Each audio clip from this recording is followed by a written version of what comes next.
You're listening to the TahoeDeep Podcast, hosted by Chase Petley and Noah Jeremy. He said, Donnie, there's things out in this lake that nobody has ever seen. It's impossible to see clearly or identify what kind of fish it is. Fish researchers said while the animal looks remarkably shark-like, we found a large fish while we were videotaping at 1,100 feet. Petley is hoping to expand and refine his project. In 1976, I was out on Lake Tahoe, and we saw something that I cannot explain.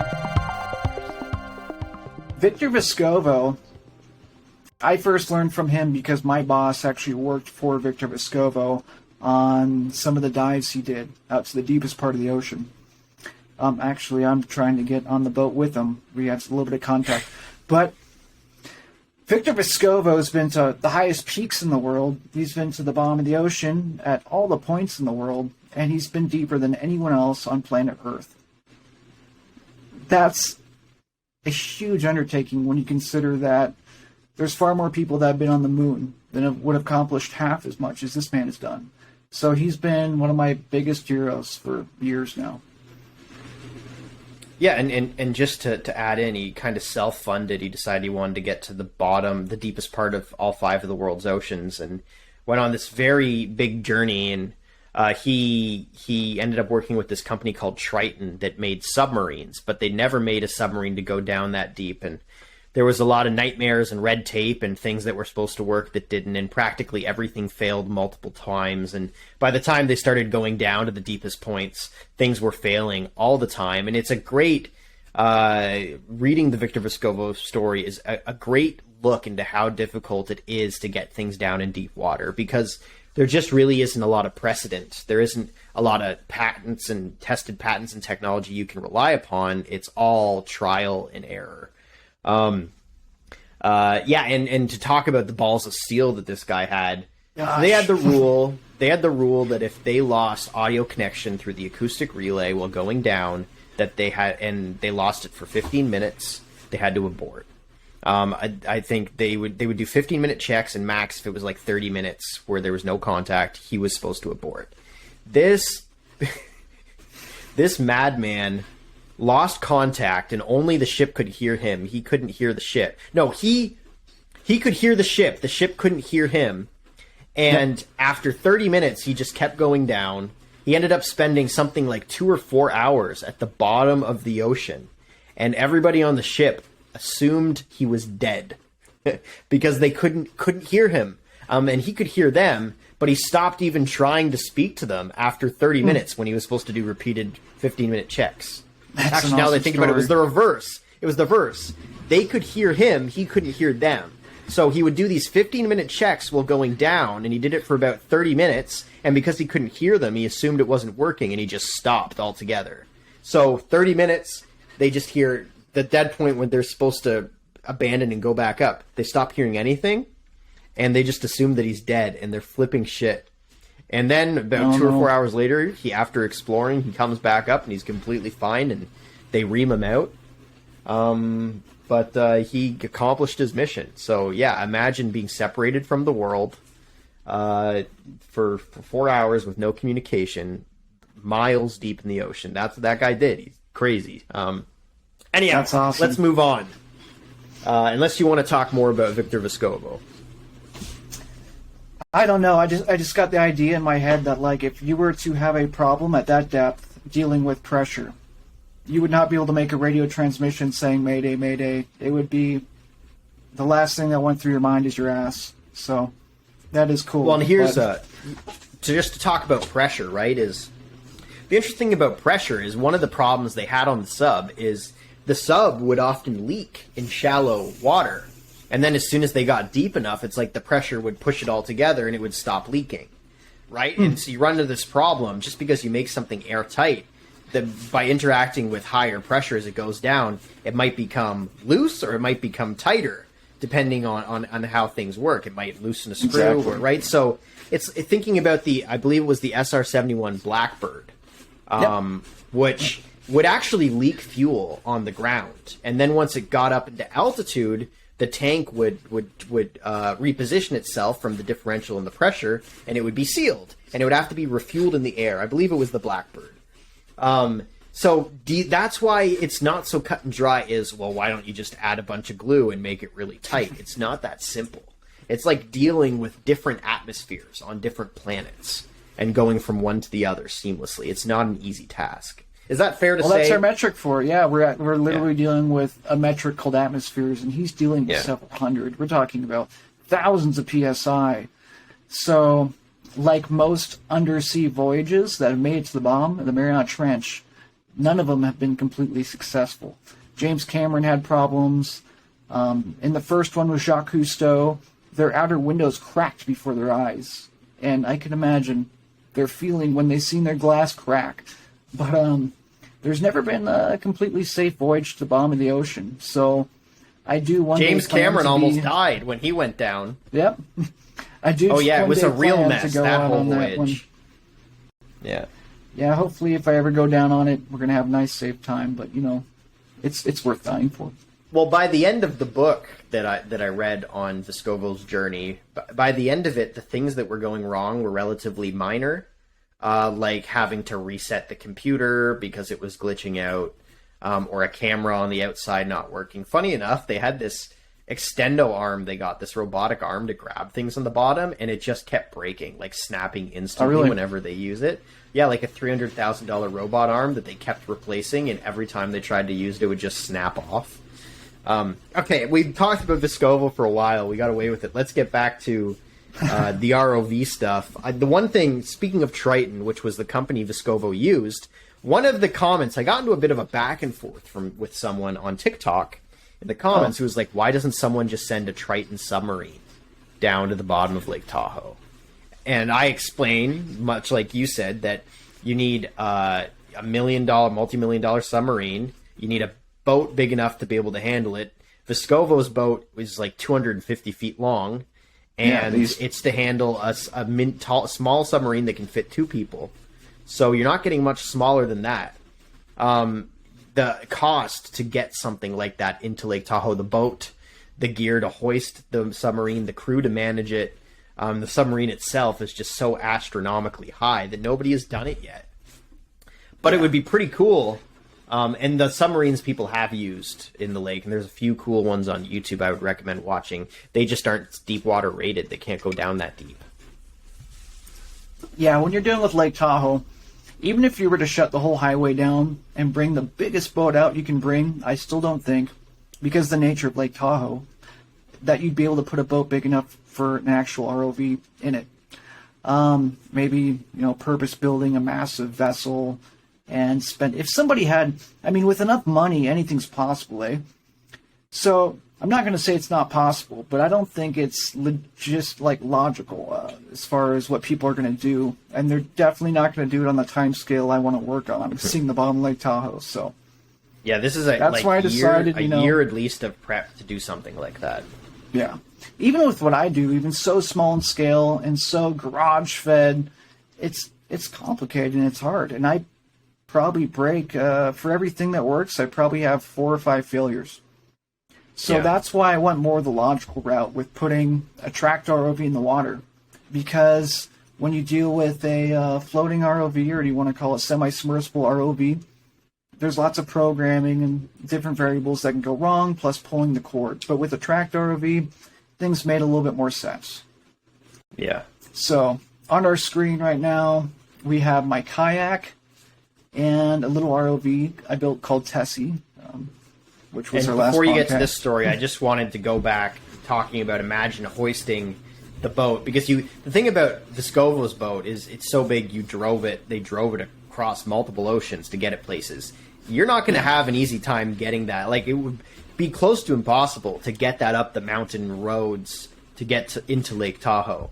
And even if you were able to get some massive oversized thing to bring it up towards Lake Tahoe, some friggin' Karen from San Francisco in her Prius is going to spin out on that road and cause the whole thing to topple over the side of the mountain. But anyways, on my screen, we got the tracked ROV.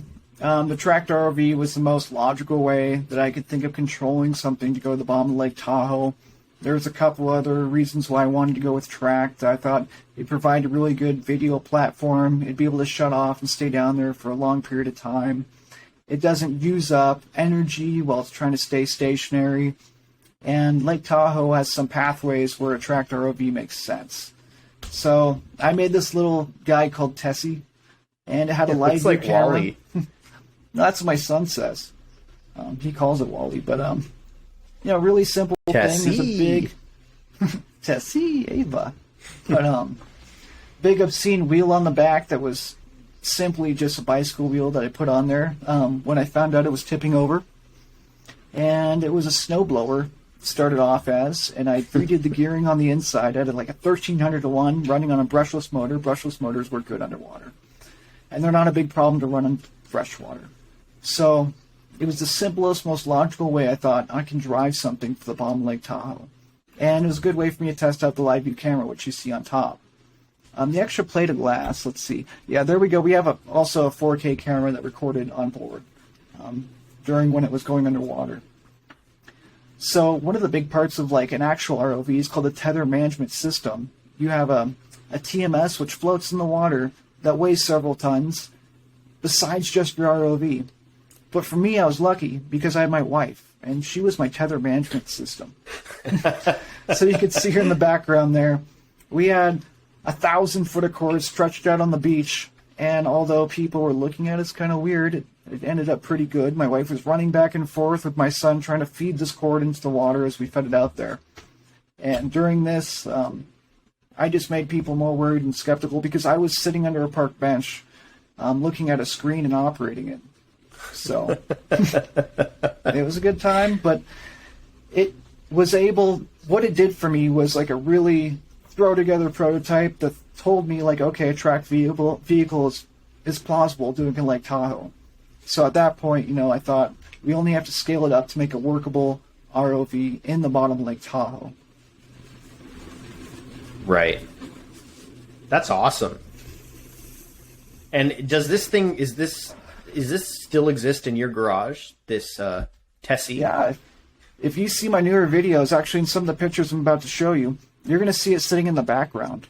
I actually took it apart a couple weeks ago to explore a flooded mine shaft out here in Gold Country, California. Mm-hmm. So it's back there. It's still floating around. I can still drive it down the street. The kids love it. I let some kids ride on it. They like it. It can actually carry a full-grown adult up a hill. Yeah. There is a video somewhere of you standing on it with your arms raised like Jesus, just driving down the road. But also at this point, I learned that movable, controllable, real-time ROVs are a pretty hard thing to do. But the goal we were trying to accomplish is really exploring the bottom of Lake Tahoe. So logically, if I go back to my route and I think, well, I want to explore the deepest parts of Lake Tahoe. There's some really interesting things I want to see. What's the easiest way to do it? So I went back to trying to make camera rigs. And I don't know if camera rig's a real name. I just kind of made it up. But essentially lights and cameras in an orientation to videotape deep water. This is where you came along into the equation. We went out on kayaks, and we put this thing in the bottom of Lake Tahoe, 1,600 feet deep. I mean, it's easy to get that deep, and I also like it because anyone can do it. So it's a good way that we can get anyone involved in just exploring deep water. So I went along on this route. Recently, I just made a more reliable reel because the reeling system's quite hard. I use like a braided nylon rope that usually I take along 2,000 feet, but that's the new geared down ratio thing that I use to put in Lake Tahoe, and this is yet to be tested. We're going to go test it out with Captain Donnie, but we haven't done that yet. So this is what we're going to actually use for the first time to put things in the bottom of Lake Tahoe. Then I moved to, okay, I want to have a real full-sized ROV. So I started designing this thing on CAD, and I came up with a size that was able to be transported down highways, something that could be put in the water without creating too much of a disturbance, shutting down roads and that kind of stuff, but something also that can go to the bottom of Lake Tahoe, have the power to make it all the way across, be reliable enough, and something that can be deployable from a normal boat. So one of the features that I don't have a good picture for is I have a unique idea for this ROV. where it's going to be self-raising and self-lowering. It's not going to require a winch. It's going to create a hydrogen mix with electricity running through water creating hydrogen, and it's going to raise and lower itself in the water. So there you negate a big part of the reasons why people can't have a boat in the bottom of Lake Tahoe, because you don't have to have the massive generators and winch all of a sudden. So the other part I thought about is power consumption. I can only feed so much power down this tether. So I decided to go with hydraulic motors and feed one hydraulic power unit. These are the kind of systems that I use in 10,000 feet deep in the water out in the ocean. So that's my idea for the next iteration of what we're going to be using to explore the bottom of Lake Tahoe. I started off by... And just to go back to the hydrogen thing, so is there like a balloon that it fills up? How does the hydrogen raise it up? So essentially for safety reasons and overpressure reasons, as far as creating an explosion underwater, it's an open bottom balloon where the top part of my ROV, which I'll show you in a second, is square and encapsulated in a bag, and the bag can be inflated or deflated to raise or lower the ROV in water. I'm also using it as an emergency recovery system where if it gets no communication in a certain amount of hours, it automatically dumps all of its battery power into the hydrogen cells and generates enough hydrogen for it to lift up to the surface and be easily found. And hydrogen is just what's created. My question, if it's an open bottom kind of balloon to capture the hydrogen to prevent an explosion, what's to stop this thing from tipping over while it's raising into the sea and losing all, or raising out of the water and losing all of the hydrogen? You know, like if you've ever put a cup underwater with air in it and then let the cup go, it almost always turns sideways and all of the air just disappears and then the cup doesn't come up, right? Well, you'd have to imagine more of a hot air balloon to try to tip a hot air balloon over. And then there's a supplementary, if there was a problem, it is going to be connected with aviation cable. So if it goes down, we'll know. And we'll be able to recover it. So essentially, it's basically just a situation where a low center of gravity and some designing aspects go into it. We make sure it's not going to tip over. I actually think with the work class ROVs I use in my professional career, it would be a good system to put on those too. So you're using electricity underwater to generate hydrogen into a kind of hot air balloon to raise the ROV up. Is that a... yeah, it's a basic understanding. If you run electricity through plates in water, you generate hydrogen. Hydrogen is even more buoyant than oxygen, which is much more buoyant than water. And it's pretty easy, actually. It's surprisingly easy to make extremely heavy objects float underwater. We lift parts of heavy submarine equipment, which seem like small bags of air. So imagine if you had a sunken boat on the bottom of the lake, it would only take a bag of air about a quarter of the size to raise it to the surface to make it buoyant. So, and what's the risk of this hydrogen balloon catching on fire or exploding? Well, the risk would be pretty high if we didn't have an open bottom. Where it's generating the hydrogen from is actually going to be submerged in water. So there's not going to be any electrical contact or possible electrical contact going through and igniting the atmosphere, which is making the balloon float. So it's reasonable. I mean, it's definitely present, but I think it's easily mitigatable. Interesting. I mean, it sounds like if that works, that would be kind of a revolutionary technology. Well, I think it's very important because one of the biggest problems stopping people from using large ROVs in water is the winch. The winch to lower and raise these things, the winch to lower and raise the TMS, which is another winch. It creates a huge logistical problem, which is the reason why you don't see people using very capable ROVs in the past, at least not homemade ROVs. Right. Interesting. So, the next step of this whole project was I had to find tracks for a tracked vehicle. I went out and I searched for, tracks. This was a Caterpillar track. It was the smallest, most reasonable size I could find, but it didn't really fit the needs of what we need to get done at the bottom of Lake Tahoe. So I ended up going with these. These are snowmobile tracks from a 156-inch snowmobile.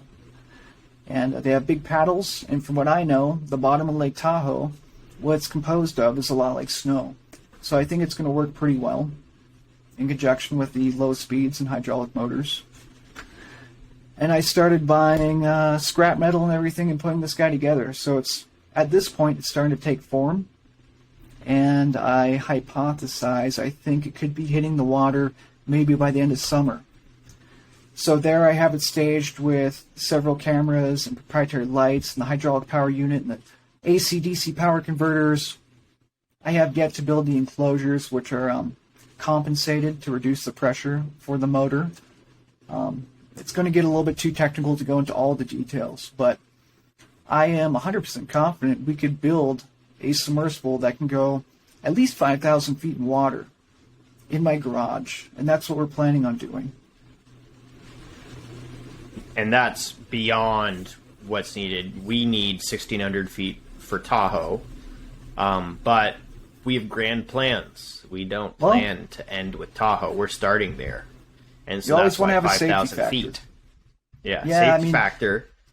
If you want something to go 2,500 feet, build it for 5,000 feet because you're bound to have problems. Yeah. And there's also some other stuff around the world that we can explore if Tahoe works out. So not having a college or a government requesting everything that we need to do, all these plans, the bureaucracy, we can get a lot more done with just being a private entity and going out and using an actual ROV. An ROV that is especially designed for exploration too. So the idea behind this is, as an ROV operator building something, if I had the amount of money in the world, this is what I would build. This would be designed purpose-built for doing film, for exploring, and something I can stay underwater for, if not days, but weeks at a time. Right. Super cool. I'm excited to see it tested. Now, have you driven this around above ground yet, or is it not that point yet? Well, I have the hydraulic motors running. I'm running into a slight power problem as far as powering the HPU. I have it running, but haven't been able to get both motors driving around. I mean, it's quite possible. Right now I can walk out to the garage and make it move around a little bit, but I have some issues I have to sort out. I mean, there's a lot of issues when you're building something like this. It would normally take a team of a lot of people with a lot of time. And I'm just one person. Well, and I don't think there's really time. any precedent for a deep water tracked ROV, is there? Do you know any deep water tracked ROVs? Well, absolutely. There is, in the commercial aspect, there is massive tracked ROVs that do trenching at the bottom of the ocean. But they wouldn't be suitable for filming or exploring. These things are very heavy, bulky, and they're meant to go in a straight line and dig a trench. And the boats that support them are absolutely massive. When you're talking about work-class ROVs needing a large boat, these things need a huge boat. They're the size of a house. So there's not a whole lot of working track ROVs out there. As far as I know, in the private industry, I don't think there's any that can really do anything. Right. Interesting. So beyond the ROV you're building right now, which I would say this is kind of your magnum opus, this is the big project you're working on, what other technologies can we talk about that are worth building out or experimenting with when it comes to deep water exploration for Tahoe specifically? I think there's still a lot of room to do in the drop camera arena. I think that there's a lot of work that we could do that can further the filming of underwater stuff. I mean, as far as experimenting with distances, light, kelvins, different ranges of light underwater, different things we could do with the camera. It's not something that's been especially explored for. There's not been a whole bunch of exploring deep water. So I want to specialize building a camera apparatus that could do better than anyone's done before with exploring the bottom of anything, because Lake Tahoe is such a perfect place to test it out in. I want to have something I can explore and see hundreds of feet in the distance and just get beautiful shots of the landscape. Could you imagine? That would be so cool. Some massive floodlights just to see all around. Because you always feel like there's something just hanging right where the darkness meets the light. Just right there, won't venture forward. And I think we're at the cusp. Even if you trick it, you like have the weaker lights that are on for like 30 minutes, and then all of a sudden the high power lights go on. It's like anything hanging right outside gets caught. Yeah, I think we're at the cusp of doing it. Like, I'm envisioning if we can get a little bit of resources and people and Yeah. some time in Lake Tahoe, with what I've learned in the past couple of years, putting all the ideas together with your help, I think we're going to get some really amazing shots of underwater landscape in Lake Tahoe and discover whatever we can discover. So, What do you think about doing some kind of, think about a thick kind of fishing cable? You've got a fake, or you've got fish bait, and then you have like cameras on it so you can see anything that follows the bait, and you pull it behind a boat and you put it down 300, 400 feet. Is that something feasible? So you're talking about some mid-water column filming, keeping something moving, or... Yeah, I mean, we can definitely do that with live view cameras in conjunction with it, too. So if we know we've got something, to leave it there. It's actually how we filmed the little shark thing. On accident, right. We were doing that, yeah. So I think that's a good way to film. I think just dropping bait, a large amount of bait, and leaving it at the bottom of Lake Tahoe at 1,650 feet for a period of time, maybe hours, and then dropping a camera on top of it to kind of surprise whatever's down there is also worth doing. So both extremes of that idea, you know. Awesome. All right, we're at the 50-minute mark. It's been a good one, but it's been a long one. Chase, is there something you'd like to end with today? So essentially, I'd like to say I envision in building kind of a community where people can put their ideas together and help us along on this process. I think since I've started this project, I've realized there's such a huge community that's interested in deep water exploration. And so many smart people have reached out to me, and so many people want to help.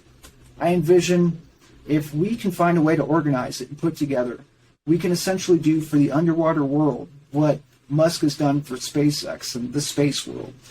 I think it's within our grasp to just really evolve the technology and innovate that's out there. So, it's the last frontier on our planet, deep water. There's so much to find there. Absolutely. A lot of resources down there that we're going to need in our future, and a lot of species that are waiting to be discovered. And I like to think that we're going to find them, and anybody who will help along the way is welcome to join in on the journey. Absolutely. So with that being said, I think that the project is going well. I've learned a lot, and hopefully we can get a lot of help from the public and get people involved, to at least inspire some people to build some silly stuff by themselves like I've done. So.